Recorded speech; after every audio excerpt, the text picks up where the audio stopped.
Only the pain in his heart eclipsed the ache in his head. Bleary-eyed, Dr. Jordan Peterson sat slumped at his kitchen table and stared into the void of his house. Empty bottles of vodka littered the table, alongside half-full take-out Chinese food containers. Still alone. Each time he awakened, Jordan prayed the nightmare that played consistently in his head would cease. It was like that annoying song repeated on the radio every hour you wanted to forget, but couldn't. "I'm sorry, Jordan, but Keith didn't make it." How do you move on from the finality of the death of your love when you've promised him the rest of your life? After almost 9 months, Jordan still didn't have the answer. The doorbell rang. Groaning with the effort it took to move his protesting body, and with his heart pounding from another vicious hangover, he grabbed the bottle of aspirin sitting on the countertop and popped 2 pills, aided by a handful of water directly from the tap.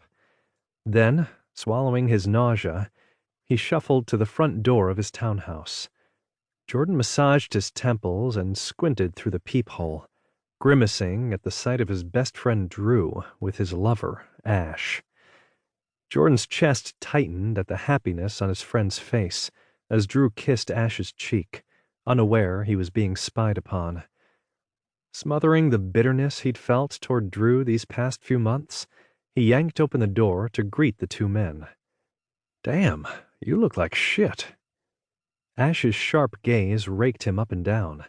"Ow!" He rubbed his arm when Drew elbowed him. "Don't get mad at me, baby. You know he does. Look at him." "Can we come in, Jordy?" Drew's kind smile only made him feel worse, not better, considering the enmity Jordan carried inside. He said nothing and pulled the front door wider for his friends, leaving them to trail behind him back through the house and into the spacious kitchen. Sunlight poured onto the terracotta floors and glinted off the glass-fronted maple cabinets. The kitchen was his pride and joy, and when he and Keith bought the brownstone, it had been the only room he cared about decorating. Jordan had always loved staring out of the large bay window at the garden and the sky as he relaxed with his cup of coffee in the morning, Keith beside him reading the paper. Now he saw nothing. "Did you have a party?" Drew tipped his head to the table, still cluttered with vodka bottles. "Party of one, more likely." Despite a throbbing head and a roiling stomach, Jordan lashed out at Ash's muttered remark. "Shut up, Davis." He and Ash never had the easiest of relationships. The man still irritated the hell out of Jordan, no matter how happy he made Drew. "Why, Jordan? The truth hurts?" Ash's voice, oddly enough, neither condemned nor derided him.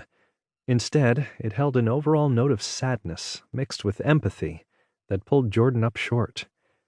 "You sit here night after night, refusing our dinner invitations, as well as Rachel and Mike's, or even Esther's. Don't think we don't know what you're doing, and why." Jordan winced. Shit.